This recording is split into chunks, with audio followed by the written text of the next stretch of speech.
Trent, right, let's go. Let's talk about Trent. So, lots of interest in Trent from Real Madrid. That interest is sincere. They are very interested in trying to bring him to the Santiago Bernabeu. But, thankfully for us, Trent Alexander-Arnold wants to go on to become Liverpool captain someday and wants to captain his boyhood club. So it looks like that Richard Hughes and Michael Edwards are going to have, I don't want to say a straightforward negotiation, but I would be very confident that Trent Alexander-Arnold won't be tempted by a move to Real Madrid. Lewis Steele has been writing about this as well. He said Trent Alexander-Arnold loves the idea of one day becoming captain at Anfield and was keen to be part of the new cycle of success at the club starting this summer. There's been a lot of talk in football circles for several months that Real Madrid have courted Alexander-Arnold given his deal runs out at the end of the season. So I wouldn't worry about Trent from that regard. Now, of course, there is another angle to this that perhaps worries you, because it certainly worried me when I first heard about Real Madrid's interest in Trent, and that is the Jude Bellingham factor. Because whilst we wanted to sign Jude Bellingham, and all of us Liverpool fans were looking at the budding friendship between Jude Bellingham and Trent Alexander-Arnold, we were looking at it from the perspective of bringing Bellingham to Liverpool at the time. But now, when I look back at it, I'm worried about the idea of it being the other way. So, seeing this type of stuff from Richard Steele, and many other journalists, I should say, that are very confident that Trent will remain on Merseyside. Now, he does have to negotiate a new deal at the end of this season. Mohamed Salah, Trent Alexander-Arnold and Virgil van Dijk will all be in the final year of the Liverpool contract. They've got 1 year to go after this year. So it will be a priority to make sure that that contract is renewed for Trent. And I don't think there's a single one of us here that doesn't believe that Trent Alexander-Arnold should be given a new deal very quickly. One that, of course, shows his growing influence on the club and his growing stature as well, because he's been promoted to vice-captain now behind Virgil van Dijk, and as Lewis Steele in his piece reported, Trent wants to become the Liverpool captain someday. So moving away from Liverpool is not going to achieve that for him. And look, it is, I'm sure, very, very tempting, very flattering to see a club the size of Real Madrid being interested in you. We've seen Real Madrid need fullbacks. Alphonso Davies looks like he's going to be one that will be joining the revolution, if you want to call it that, at Real Madrid. Jude Bellingham's there. You've seen Endrick, of course. England fans already know a little bit about Endrick. Sorry, I had to get the low blow in with his goal at Wembley to beat England the other day. So I wouldn't be too concerned about Trent Alexander-Arnold. But it does lead us into the other 2/3 of this trifecta, and that's Virgil van Dijk and Mohamed Salah. Now, with Virgil van Dijk, trying to read between the lines of a lot of the interviews he's given lately, he also seems to be of the mindset of wanting to be part of the next birth of this Liverpool team.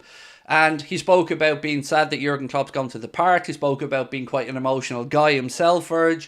But I get the feeling that those two, they certainly want to stay at Liverpool Football Club. Now, Mohamed Salah, I truly just don't know. I'm not saying he wants to leave. I'm not saying he wants to stay. I'm not saying anything, because that's the one I don't know anything about at the moment. All the vibes that you're getting from journalists that you speak to, other Liverpool fans you speak to, people closer to the club are that, yeah, they're confident around the Trent situation, as I think they should be, because he's a local boy and we want that Scouse heartbeat at the club. Himself, Curtis Jones. Yeah, good news. Actually, Kyle Walker, speaking about Trent just, I think it was today or yesterday when he gave an interview, spoke about Trent's ability to play as a quarterback, spoke about the quality of his passing, left foot, right foot. I think he even said one of the phrases was, with snow on it, without snow on it. So that's good, but it still doesn't answer the question though. What happens with Trent? What happens with his position? What happens when he comes back? Because after the international break, we'll play Brighton, and then there's talk Trent could be back or close to being back for the next game. What happens there? Will we see Jurgen Klopp utilise him in midfield? Or will we see him revert back to that position that Conor Bradley has been filling in for him at, on the right side of the fence, drifting inside to play in that hybrid position? Obviously, we've had plenty of success with Trent in that role, but it remains to be seen when that move into midfield will come, because it does look like at this particular juncture it's just a matter of time until Trent becomes a midfielder. But as I've said to you guys all along, I don't know what a Trent Alexander-Arnold midfield position looks like under Jurgen Klopp, because I don't really see him fulfilling the roles that Szoboszlai or McAllister or Harvey Elliott or Curtis Jones would do, because he's not a similar type of player in the way that they close, the way that they press. He's more of as Kyle Walker said, a quarterback, a regista. And we don't really play with one of those. So it may take, again, a tweaking system to see him fully utilised.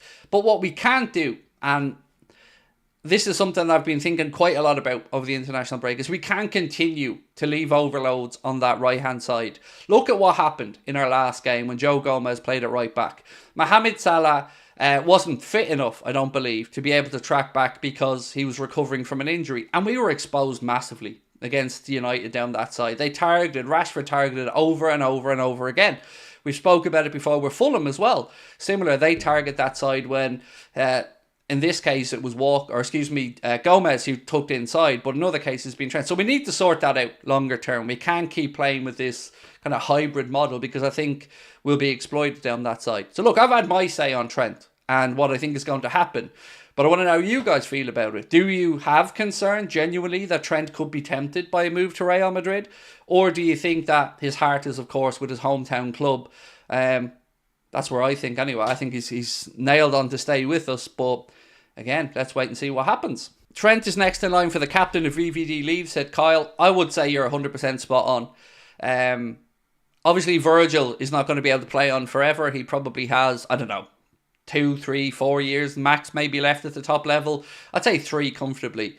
And then at some point, yes, you would imagine Trent will step up and take over that mantle and become the next Liverpool captain. Which, it's a beautiful story, That's what you want. Ideally, you want that local heartbeat of your club. You want that local kid done good, come through the ranks to go on and captain. Steven Gerrard previously. So, yeah, hopefully we get to that stage with Trent. But I am still concerned of the hybrid role and the way that we play it now. Because we're getting to the business end of the season.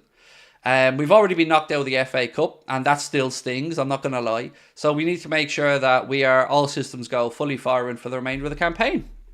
Right, Virgil was speaking a little bit about Jurgen Klopp and his departure, and this is what the captain had to say. I'm quite an emotional person and I always find it difficult to say goodbye to somebody.